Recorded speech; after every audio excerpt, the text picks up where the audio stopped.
बिस्मिल्लाहिर्रहमानिर्रहीम अस्सलामु अलैकुम व्यूवर्स। अगर आप लोगों ने ओवरऑल पाकिस्तान से पाकिस्तान आर्मी में जिस भी पोजीशन यानी पाकिस्तान आर्मी में सिपाही का, ड्राइवर सिपाही का, क्लर्क का, नर्सिंग असिस्टेंट या नायब खतीब का रिटन टेस्ट यानी तहरीरी इम्तिहान देना है तो ये वीडियो आपके लिए हद से ज़्यादा इंपॉर्टेंट है, क्योंकि इस वीडियो में जितने भी क्वेश्चन डिस्कस किए गए सारे वेरी इंपॉर्टेंट और अक्सर जो क्वेश्चन है पास टेस्टों में आ चुके हैं, रिपीटेड क्वेश्चन है।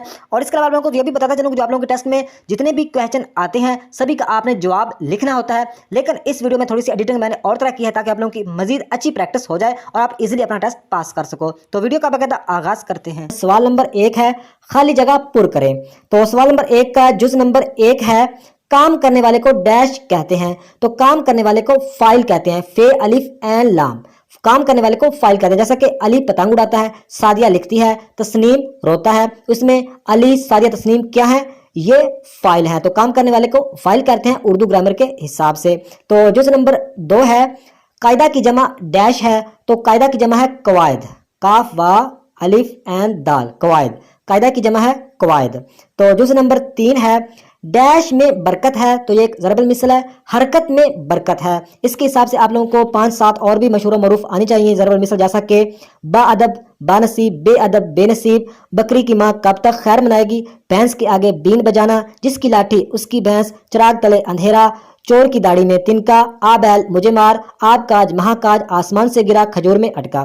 तो जुज नंबर 4 है मैनी के लिहाज से इसम की डैश इकसाम है। तो मैनी के लिहाज से इसम की 2 इकसाम है। कौन कौन सी? इसम नकरा और इसम मारफा। मैनी के लिहाज से इसम की 2 इकसाम है। 2 इकसाम कौन कौन सी? इसम नकरा और इसम मारफा। तो इसम नकरा की तारीफ ये है जिसमें किसी आम जगह, शख्स या चीज़ का नाम हो, और मारफा की तारीफ यह है जिसमें खास शख्स, जगह या चीज़ का नाम हो। तो जुज़ नंबर 5 है तलू का डैश मुतजाद है। तो तलू का गरूब मुतजाद है। तलू का गरूब मुतजाद है। नेक्स्ट सवाल नंबर 2 खाली जगह पुर करें। तो सवाल नंबर 2 का जुज नंबर 1 है शाहीनों का शहर डैश को कहा जाता है। तो शाहीनों का शहर कहा जाता है सरगोदा को। शाहीनों का शहर सरगोदा को कहा जाता है, जो कि पंजाब का शहर है सरगोदा। तो शाहीनों का शहर सरगोदा को कहा जाता है।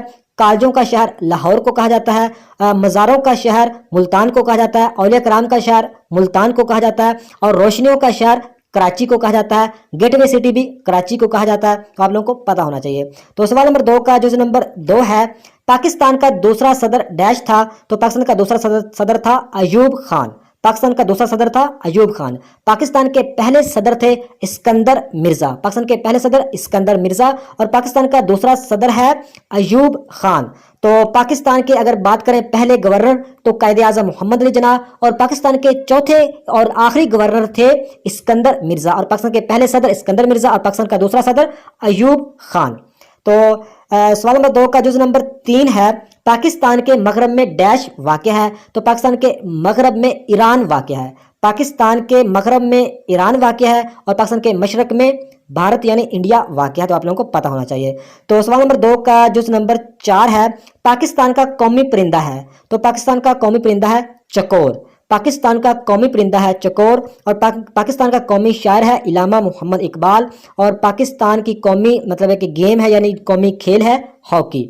तो सवाल नंबर 2 का जुज नंबर 5 है पाकिस्तान का दूसरा ऊंचा पहाड़ डैश है। तो पाकिस्तान का दूसरा ऊंचा पहाड़ है नांगा पर्वत। पाकिस्तान का दूसरा ऊंचा पहाड़ है नांगा पर्वत, जिसको किलर माउंटेन भी कहते हैं। और नांगा पर्वत की जो लंबाई है वो है 8126 मीटर।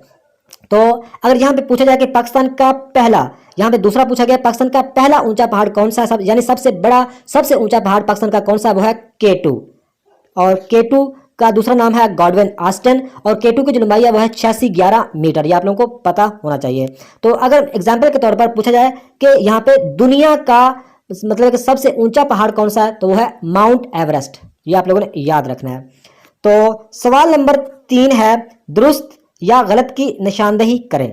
तो सवाल नंबर 3 का जुज नंबर 1 है 49 का जजर 9 है। तो इसमें दुरुस्त या गलत की निशानदेही करनी है। तो ये मेरे हिसाब से गलत है। ये क्यों गलत है? तो आप लोगों को जजर का पता होगा कि जजर मतलब है कि यहाँ पे पूछा गया है 49 का जजर 9 है। तो जजर मालूम करने का आप लोगों को तरीका बता देता हूँ एग्जाम्पल के तौर पर। मतलब कि कोई भी हिंसा अगर यहाँ पे पूछा जाए जिस जजर आप लोगों ने मालूम करनी हो तो ऐसा हिंसा आप लोगों ने ढूंढना होगा जिसको उसके साथ ज़रब किया जाए तो ये जवाब आ जाए। जैसा कि एग्जाम्पल के तौर पर अगर बात करें यहाँ पे 8 ज़रब 8, तो 8 को 8 से ज़रब किया तो कितना बन गया, 64 बन गया, यानी 64 की जो जजर है वो है 8 है। तो इसी तरह 7 के मतलब 49 की अगर बात करें तो 7 ज़रब 7, तो 7 को 7 से ज़रब किया कितना बन गया, 49, यानी 7, 49 का जो जजर है वो है 7।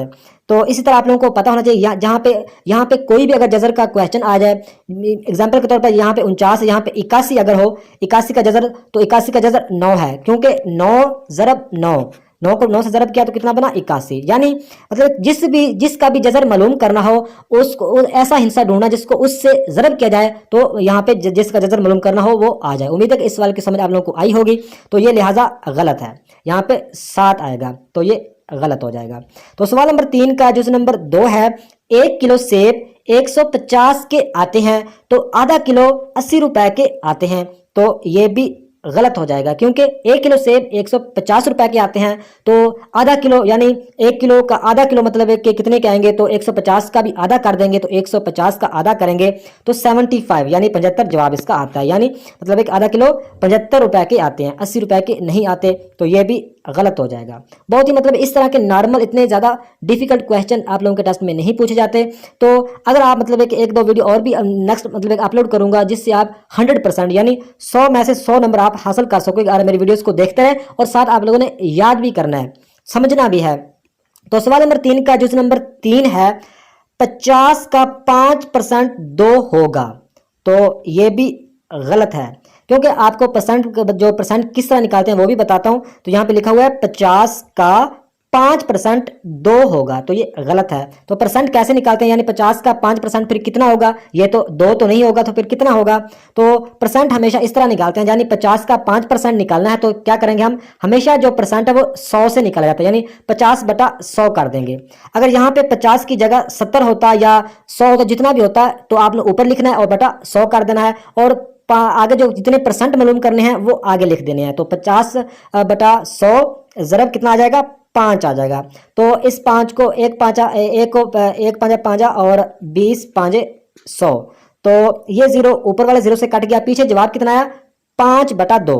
तो 5 को क्या करेंगे हम, 5 को 2 से तकसीम करेंगे, 1 दूनी 2 दूनी 4, तो यहाँ पे कितना आएगा, यहाँ पे आ गया 2 दूनी 4, और 5 में से 4 को निकाला 1 बचा, तो यहाँ पे इशारिया आया, यहाँ पे सिफर आया, तो 2 को 2 5 मतलब है कि 5 दूना 10, तो यहाँ पे कितना आ गया, 5 आ गया, यानी 2.5। तो 50 का जो 5% है वो 2.5 बनता है, यहाँ पे 2 लिखा हुआ है, ये भी गलत हो जाएगा। तो अगर आप लोगों को जिस सवाल की समझ ना आए आप मुझे कमेंट में लाजमी बताइएगा, नेक्स्ट वीडियो में उसका मतलब एक अच्छी तरह दोबारा फिर समझा दूंगा। तो सवाल नंबर 3 का जो नंबर 4 है, 1 2 3 4 5 ये नंबर होल नंबर कहलाते हैं, तो ये गलत हो जाएगा, ये होल नंबर नहीं कहलाते। होल नंबर वो मतलब है कि होल नंबर वो होते हैं जिसमें जीरो भी हो, 0 1 2 3 4 5 हो, तो वो होल नंबर होते हैं। ये क्या कहलाते हैं, ये नेचुरल नंबर है। तो ये लिहाजा मतलब इसकी दुरुस्त या गलत की निशानदेही करनी है, तो ये गलत है। अगर ये इसको सही इसका जवाब आता है, नेचुरल नंबर है, 1 2 3 4 5 आगे डैश आगे रेमेनिंग ब्रैकेट्स में ये बांधे हैं, तो ये होल नंबर नहीं है, ये नेचुरल नंबर है। अगर होल नंबर का पूछा जाए तो होल नंबर में क्या होगा, बाकी सेम होगा, सिर्फ स्टार्ट में 0 से स्टार्ट होगा, यानी 0 1 2 3 4 5 ये होल नंबर है, और जिसमें 0 नहीं होगा वो नेचुरल नंबर है। तो इसमें 0 नहीं है, तो ये मतलब है कि इसमें 0 नहीं है, तो ये मतलब नेचुरल नंबर हुए, ये होल नंबर नहीं हुए। जिसमें 0 होगा वो होल नंबर होंगे, तो ये गलत हो जाएगा। तो सवाल नंबर 3 का जो नंबर 5 है, बड़े से बड़ा 8 अदद नंबर, ये मतलब है कि 1 2 3 4 5 6 7 8 मतलब एक 8 दफ़ा 9 लिखा हुआ है, तो ये सबसे बड़ा अदद है, मतलब है कि 8 दफ़ा 9। तो यहाँ पे अगर पूछा जाए बड़े से छोटा 8 अदद नंबर कौन सा होगा, तो छोटे से छोटा ये होगा, ये आप लोगों ने याद रखना है। 10 आगे 3 सिफरे फिर 3 सिफरे, ये आप लोगों ने याद रखना है। तो ये मतलब है कि छोटा है 8 अदद, ये छोटा है 8 अदद, और बड़े से बड़ा 8 अदद जो है वो है ये 8 दफ़ा 9, ये सबसे बड़ा है 8 अदद नंबर। तो नेक्स्ट चलते हैं, सवाल नंबर 4 है, दुरुस्त या गलत की निशानदेही करनी है। तो सवाल नंबर 4 में है जुज number 1, I am a Pakistani guy, तो ये क्या होगा, ये गलत हो जाएगा, क्योंकि दुरुस्त गलत की निशानदेही करनी तो ये गलत हो जाएगा, क्योंकि गाय का मतलब होता है जहाज का साजो सामान। तो आई एम मैं पाकिस्तानी हूँ जहाजो सामान, तो ये तो फिक्रा गलत हो, तो इसका जवाब आएगा गलत है। इसमें सही फिक्रा ये बनेगा I am a Pakistani boy, आगे बॉय होगा तो फिर ये सही बनेगा, तो आगे बॉय आना चाहिए, तो ये क्या होगा, ये गलत है। तो जिस नंबर 2 की बात करें तो आई स्पीक उर्दू, मैं उर्दू बोलता हूँ, तो ये बिल्कुल ठीक है, मैं उर्दू बोलता हूँ, ये बिल्कुल ठीक है, इसमें कोई भी मतलब मसला नहीं है। तो सवाल नंबर 4 का जो नंबर 3 है, Asia is a continent, Asia is a continent, continent proper noun, तो ये क्या है, ये गलत हो जाएगा, क्योंकि आप लोगों को पता होना चाहिए कि प्रॉपर नाउन मतलब वो होता है जो किसी खास मतलब कि जगह, शख्स या चीज़ का हो। तो इसमें जो कॉन्टिनेंट है, कॉन्टिनेंट का मतलब होता है बर आज़म, तो बर आज़म एक नहीं है, बर आज़म 7 हैं दुनिया में, तो इसलिए ये मतलब है कि कॉमन नाउन है। इसमें जो प्रॉपर नाउन वो एशिया है, तो यहाँ पे आगे लिखा हुआ है कि Asia is a continent, continent proper noun, तो इसमें कॉन्टिनेंट प्रॉपर नाउन नहीं है, ये फिक्रा भी गलत हो जाएगा। तो सवाल नंबर 4 का जो नंबर 4 है, दे रिटर्न होम सेफली, तो इसमें क्या है, दे इज नाउन, तो इस फिक्रे में वो ये कह रहे हैं कि they return home safely, they is known, तो ये भी गलत है। इसमें जो दे है वो नाउन नहीं है, वो प्रोनाउन है। नाउन वो होता है यानी मतलब है कि किसी शख्स का, किसी जगह का नाम हो, तो दे कोई नाम नहीं है, ये मतलब है कि नाउन की जगह पे यूज होता है, यानी नाउन की जगह पे जो होता है use, he, she, they, it, ये सारे क्या हैं, ये प्रोनाउन है, यानी नाउन की जगह पे इस्तेमाल होते हैं, ये इसको प्रोनाउन कहते हैं। तो इसमें जो दे है ये नाउन नहीं है, ये प्रोनाउन है, तो ये फिक्रा भी they return home safely, they is known, ये भी गलत हो जाएगा। तो सवाल नंबर 4 का जो नंबर 5 है, चिल्ड्रन इज ए सिंगुलर, यानी इस क्वेश्चन में वो ये कह रहे हैं ये जो लफ्ज है चिल्ड्रन, ये मतलब है कि सिंगुलर है, तो ये भी गलत हो जाएगा, क्योंकि चिल्ड्रन का मतलब होता है बच्चे, तो ये सिंगुलर नहीं है, ये प्लूरल है। सिंगुलर की बात करें तो चाइल्ड, चाइल्ड में ना CHILD, चाइल्ड में ना बच्चा होता है, और चिल्ड्रन में ना बच्चे होते हैं, तो ये सिंगुलर नहीं है, प्लूरल है, ये भी गलत हो जाएगा। उम्मीद है कि आप लोगों को क्वेश्चन की समझ आ रही होगी। अगर फिर बता रहा हूँ, अगर जिस क्वेश्चन की समझ ना आए लाजिम मुझसे कमेंट बॉक्स में रब्ता करके पूछ लीजिएगा, या मैं नेक्स्ट वीडियो में वो आप लोगों को बता दूंगा। नेक्स्ट बात करें सवाल नंबर 5 में है, दुरुस्त जवाब की निशानदेही करनी है। तो सवाल नंबर 5 का जो नंबर 1 है, दूसरा इरकान इस्लाम है, तो दूसरा इरकान इस्लाम है रोज़ा, कलमा, हज या सभी गलत, तो इसका जवाब होगा 4 नंबर ऑप्शन सभी गलत, क्योंकि दूसरा अरकान इस्लाम है नमाज, पहला कलमा, दूसरा नमाज, और तीसरा मेरे ख्याल में रोज़ा है, चौथा हज, और तीसरा ज़कात है, चौथा रोज़ा और पांचवा हज। तो दूसरा अरकान इस्लाम क्या है, दूसरा अरकान इस्लाम है नमाज, तो यहाँ पे होगा सभी, ये मतलब है कि ठीक नहीं है, दूसरा अरकान इस्लाम है नमाज। तो सवाल नंबर 5 का जो नंबर 2 है, किस साल को गम का साल कहा जाता है, तो किस साल को गम का साल कहा जाता है, 10 नबवी को। गम का साल 10 नबवी को क्यों कहा जाता है, वो इसलिए कि 10 नबवी को हज़रत खदीजा रज़ियल्लाहु तआला अन्हा की वफ़ात हुई थी, और हज़रत पाक सल्लल्लाहु अलैहि वसल्लम के चाचा हज़रत अबू तालिब की वफ़ात हुई थी, इसलिए 10 नबवी को गम का साल कहा जाता है। तो नेक्स्ट चलते हैं, सवाल नंबर 5 का जो नंबर 3 है, वाक़या करबला कब हुआ, तो वाक़या करबला हुआ 61 यानी 61 हिजरी, 61 हिजरी को हुआ था वाक़या करबला। तो सवाल नंबर 5 का जो नंबर 4 है, हज़रत मोहम्मद सल्लल्लाहु अलैहि वसल्लम के कितने बेटे थे, तो हज़रत मोहम्मद सल्लल्लाहु अलैहि वसल्लम के 3 बेटे थे, आप लोगों ने याद रखना है, हज़रत पाक सल्लल्लाहु अलैहि वसल्लम के 3 बेटे थे और 4 बेटियां थी, ये भी आप लोगों ने याद रखना है, यानी हज़रत पाक सल्लल्लाहु अलैहि वसल्लम के 3 बेटे थे और 4 बेटियां थीं, और सबसे छोटी बेटी का नाम था हज़रत फातिमा ज़हरा रज़ियल्लाहु तआला अन्हा। तो नेक्स्ट चलते हैं, सवाल नंबर 5 का जो नंबर 5 है, इस्लाम में किस गुनाह को माफ़ी नहीं है, मतलब किस गुनाह की माफ़ी नहीं है इस्लाम में, तो इसका राइट आंसर है शिरक। इस्लाम में शिरक की कोई माफ़ी की गुंजाइश नहीं है, तो बाकी मतलब है कि जो तोहमत, चोरी या सूद, इसकी अगर माफ़ी मांगे तो कबूल हो जाती है, लेकिन शिरक की गुनाह की माफ़ी नहीं है इस्लाम में, तो ये आप लोगों ने याद रखना है।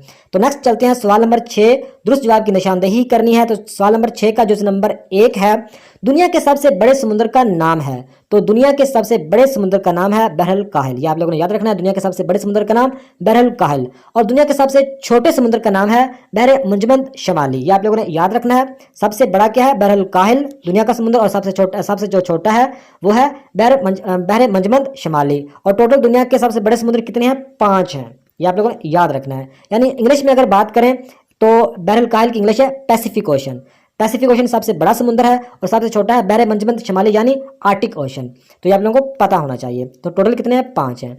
तो नेक्स्ट सवाल है सवाल नंबर 6 का जो है सवाल नंबर 6 का जो है 2। ईरान का दारुल हुकूमत है, तो ईरान का दारुल हुकूमत है तेहरान। ईरान का दारुल हुकूमत है तेहरान।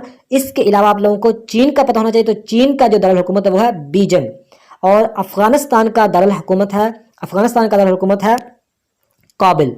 अफगानिस्तान का जो दारुल हुकूमत है वो है काबिल। और इंडिया का जो दारुल हुकूमत है वो है न्यू दिल्ली। और जो बांग्लादेश का दारुल हुकूमत है वो है ढाका। तो ये आप लोगों को पता होना चाहिए। तो ईरान का दारुल हुकूमत है तेहरान। तो जो बगदाद है, ये बगदाद का दारुल मतलब बगदाद जो है वो इराक का दारुल हुकूमत है। ये भी आप लोगों को पता होना चाहिए। तो नेक्स्ट चलते हैं सवाल नंबर 6 का जुज नंबर 3 है दुनिया का सबसे बड़ा मुल्क। तो दुनिया का सबसे बड़ा मुल्क है रूस यानी रशिया। रूस को रशिया भी कहते हैं। तो रशिया दुनिया का सबसे बड़ा मुल्क है एरिया वाइज, यानी जमीन वाइज सबसे बड़ा है मुल्क वो है रूस। तो आप लोगों को पता होना चाहिए। तो नेक्स्ट चलते हैं सवाल नंबर 6 का जो नंबर 4 है दुनिया का सबसे बड़ा दरिया। तो दुनिया का सबसे जो बड़ा दरिया है, यहाँ पूछा गया बड़ा दरिया, तो दुनिया का सबसे बड़ा दरिया है अमेज़न। ये आप लोगों ने याद रखना, दुनिया का सबसे बड़ा दरिया है अमेज़न। और जो दुनिया का सबसे मतलब एक लंबा दरिया है वो है दरिया नील। ये आप लोगों ने याद रखना है। जो अमेज़न है ये दुनिया का बड़ा दरिया है और जो लंबा दरिया है वो है दरिया नील। और पाकिस्तान का जो सबसे बड़ा दरिया है वो है दरिया सिंध। इसको अंडस रिवर भी कहते हैं। तो ये जो गंगा रिवर है ये इंडिया में वाक़ है। तो नेक्स्ट चलते हैं सवाल नंबर 6 का जो नंबर 5 है दुनिया का दूसरा बरआज़म है। तो दुनिया का दूसरा बड़ा बरआज़म कौन सा है? वो है अफ्रीका। और पहले नंबर पे जो सबसे बड़ा बरआज़म वो है एशिया। और दुनिया का पहला नंबर एशिया, दूसरे नंबर पे अफ्रीका। तो ये आप लोगों को याद रखना। सबसे जो छोटा बरआज़म है वो है बरआज़म ऑस्ट्रेलिया। तो दुनिया में कितने बरआज़म है? 7 बरआज़म हैं। तो ये थी आज की वीडियो। नेक्स्ट वीडियो तक